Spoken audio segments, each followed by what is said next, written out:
Sa hilagang isla ng Palawan, may mga sigang residente. Tiyak na may gulo raw sa tuwing may nag-aabot dito.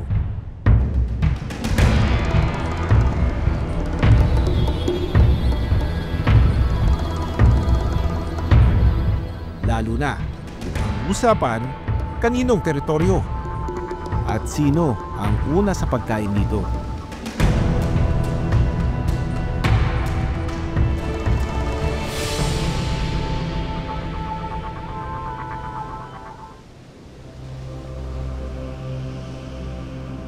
Umaga pa lang, may bayawak na tila naghahanap agad ng almusal.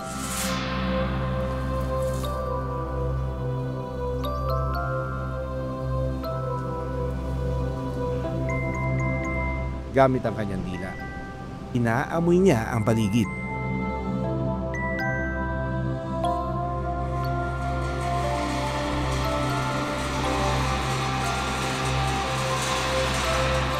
Agad siya nagtungo sa dalampasigan. Pero hindi siya nag-iisa.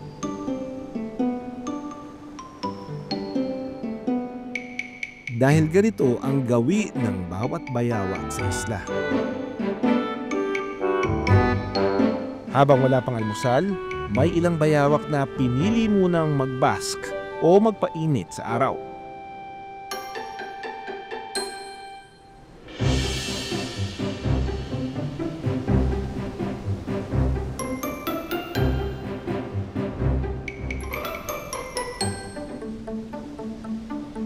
Habang iba nitong kasama, naliligo sa dagat. Parang mga turista na sinusulit ang ganda ng isla.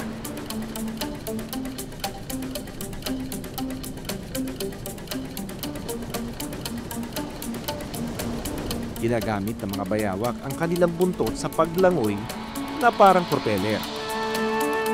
Pero habang tumatagal, tila may inaabangan ito sa dalampasigan.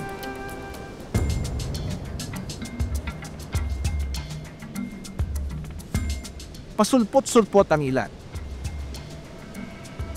Nagmamasid at parang may hinahanap.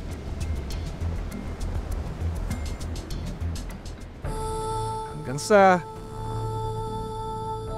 breakfast is ready. Bit-bit ng isang residente ang kanilang almusal. Pwedeng magmukbang sa kanilang buffet.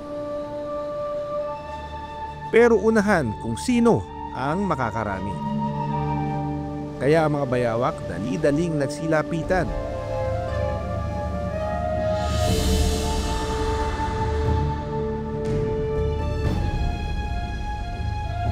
Paunahan sa pagpili ng gusto nilang ulam.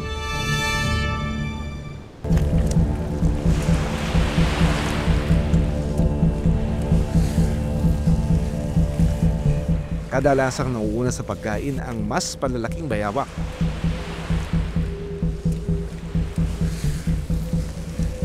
Kaya kahit gaano karami ang kanilang pagkain, hindi maiiwasang mag-agawan.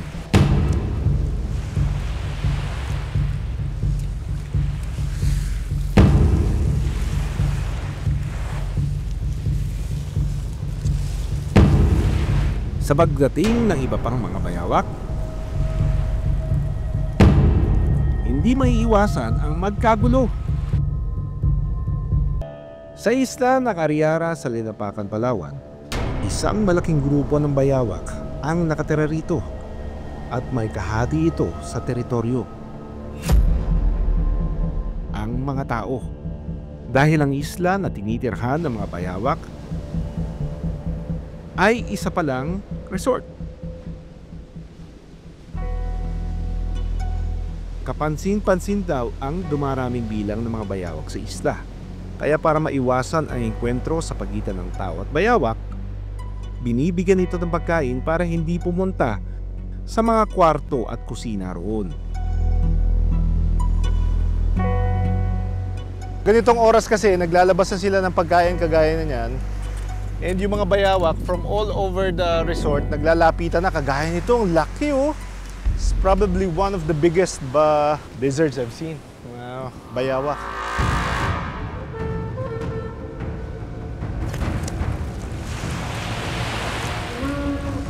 Ang lalaki nitong mga bayawak na to, grabe. Pero hindi sila nanunugod eh. Kasi kung komodo yan, patay na ako. Sa islang ito, may libreng pagkain ng mga bayawak. Mga tirang pagkain ang pinapakain sa kanila. It's okay to feed them that kasi scavengers itong mga to eh. Medyo nakakatakot lang din, ano? To be in the presence of these huge lizards. No, kasi baka nandito na sila sa tabi ko eh. Nangangagat pa rin yung mga yan eh. Like ito yung nasa likod ko. Meron ng isa ako dito nasa likod na papalapit eh. Grabe itong mga ito. Nag-aagawan sila oh. Tuloy-tuloy ang pagdating ng mga bayawak. Aabot daw sa halos 100 bayawak ang nasa isla. Sa pagkain, lumalabas ang pagiging siga ng mga ito. Ang bayawak na ito ayaw umusog at magbigay. Kaya hinahampas niya ng buntot ang bagong dating. Ang tahimik sana na salo-salo naging rumble. Kahit nagyakapan ang dalawang bayawak, wrestling ang paraan nila para magtagisan ng lakas.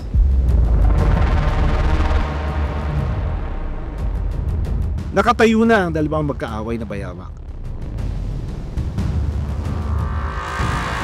Habang mahigpit na nakakapit ang kanilang mga kuko sa katawan ng bawat isa, sinubsob ng bagong dating na bayawak sa buhangin ang kanyang kalaban. Total smackdown. Pero may rumesbak.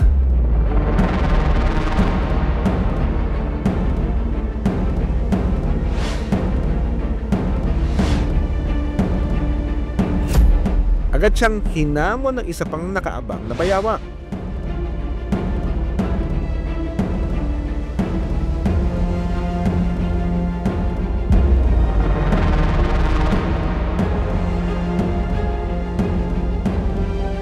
Dahil mas malaki ang rumesbak, wala na siyang nagawa kung hindi tumakbo na lang.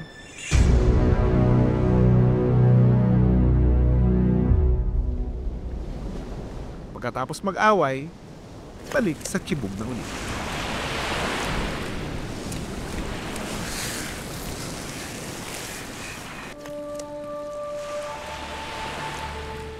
Araw-araw, ganito ang gawin ng mga bayawak ayon kay Florian. Isang German na tagapangalaga ng isla mula pa noong 2013. They would basically go all over the place into the staff building, into the main kitchen to look for food. But they don't harm anyone. No, they didn't harm anybody. The bigger problem was that they would go on tables and you couldn't leave anything outside. Kaya ang naging solusyon nila, bigyan ng pagkain at tubig ang mga bayawak sa isang lugar na malayo sa mga turista. Ito ang kanila paraan para hindi magkasakitan ang mga bayawak at tao sa isla. Learn to live, to exist with each other, correct? So, and they don't bother us too much anymore because they're just passing by. And it's part of the nature, it's nice to look at. It must be something special to have so many bayawaks and the size of bayawaks on the beach. Pero may isang bayawak na hinahayaang lumapit sa kusina, si Putol. Putol na kasi ang buntot at halos mabulag na ito. Ito ay dahil daw sa pakikipag-away sa kapwa nito bayawak. Kaya para mabuhay, sinusubuan nila ito ng pagkain. Yes, it is altering their behavior, but at least hindi siya nilalayo dito. Hindi tinatanggal. Nandito pa rin sila sa isla.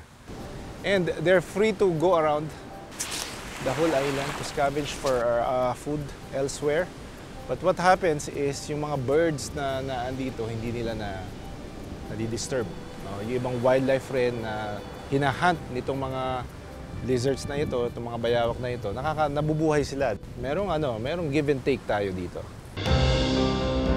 Sa isla kung saan ang mga bayawak ay malayang nagahari, nananatiling mailap at siga ito. para mapanatili ang kanilang lahi. Patuloy nga kayang mabuhay ng payapa kasama ang mga buhay ilang tulad ng bayawak. Yan ay kung irirespeto natin ang lugar ng bawat isa. Kaya nga, keep your distance.